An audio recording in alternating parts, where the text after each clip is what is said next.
Hey guys, my name is Avarti and welcome to another Elder Scrolls discussion video. So today we're going to be talking about features from the previous Elder Scrolls games I'd like to see in the Elder Scrolls 6.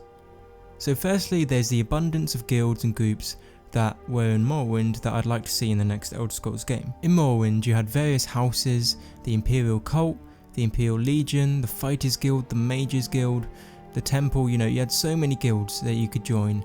And in Oblivion and Skyrim, the guilds were just much more tame and limited, and one thing that really bugged me was the fact you could join any of them despite being part of like a rival guild. So for example, in Skyrim, you could join the Companions despite already being in the College of Mages at the College of Winterhold, which I thought was kind of stupid because the Companions do not use magic at all, so I hardly think they'd accept someone who is a magic user. I mean, I even joined once when I was the Archmage, and that just seems a little bit silly to me. I mean, you might say that the fact you can join all the guilds just means you can experience everything in one playthrough, but really it just breaks the immersion a bit for me. I just feel like it's a little bit silly and it's less immersive, and I'd rather if it was more real, correct, you might say. Additionally, in Morrowind, there were more harsh punishments for doing something wrong within a guild, which I thought was more immersive and more real again.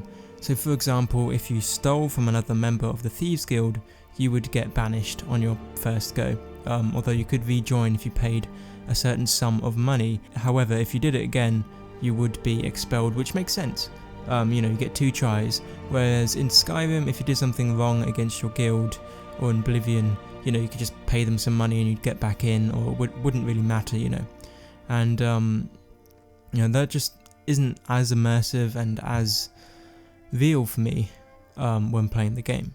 Another thing I'd like to see are more weapons like spears and halberds like you could find in Morrowind.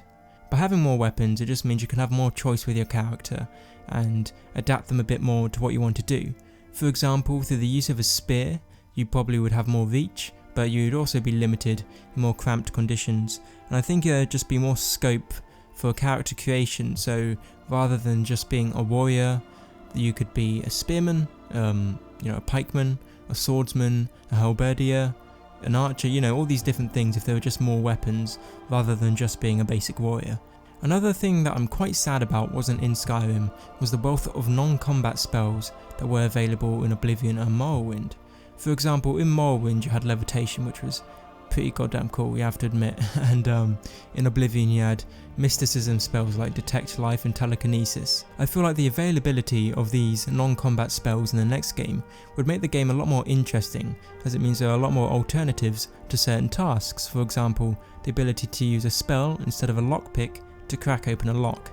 Just small things like that I think would make it more immersive being a mage and more interesting overall, because there are more options with every choice. Another big thing that I do miss from Oblivion is attributes. The ability to invest skill points in various attributes like speed and agility just let you have more control, I feel, over your character. Now in Skyrim this was substituted by the skill tree, I guess you could call it, where you'd put things in things like alchemy and smithing, which they were very, very similar, but I just like to see some of the more old school attributes like speed and agility, because it just made your character more to your own liking, so you could customize them a bit more. If you wanted them to be speedy and very agile like a thief, you could do that if you wanted to, whereas you couldn't so much in Skyrim, I think. Your speed was modified by your type of armor, and that was it. You couldn't invest anything in speed. Additionally, if you wanted to be a thief, you might invest heavily in luck as well as speed. It just makes it feel like there are more options when creating your character, or modifying your character overall, because these different options allow you to do different things more efficiently. Now, another thing that I don't necessarily miss, because this thing was in Skyrim, but that I'd like to see a continuation of in the next game, this is something I really thought Skyrim did well, and that was smithing. And smithing in Oblivion and Morrowind was very rudimentary. You could only repair things, and I think in Oblivion you could, if you had the Sheogoth DLC, commission things out of amber and madness ore to be made, but that was it. You couldn't make your own stuff, which I thought was a little bit disappointing. I always like games that allow you to craft your own things. I mean, there was alchemy, wasn't there? But that was about it. I mean, in Skyrim, smithing was pretty amazing. You could make your own stuff, and literally everyone did it. Smithing was just a fun thing to do, although it was a little bit spammy, and whilst being better than the last games, it was a little bit, I want to say, basic, a basic smithing system, because it was. In the next game, I'd like it to be more complex by maybe adding elements from games like The Witcher. So for example, in The Witcher, you could find crafting recipes throughout the world.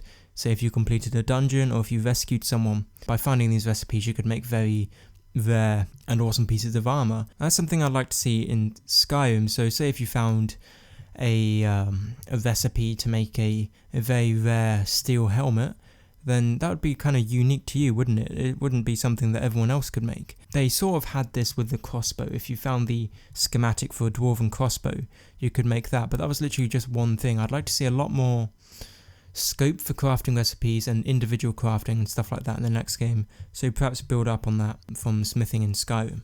Anyway guys, thanks for watching this video, and be sure to like if you enjoyed and subscribe if you want to see more.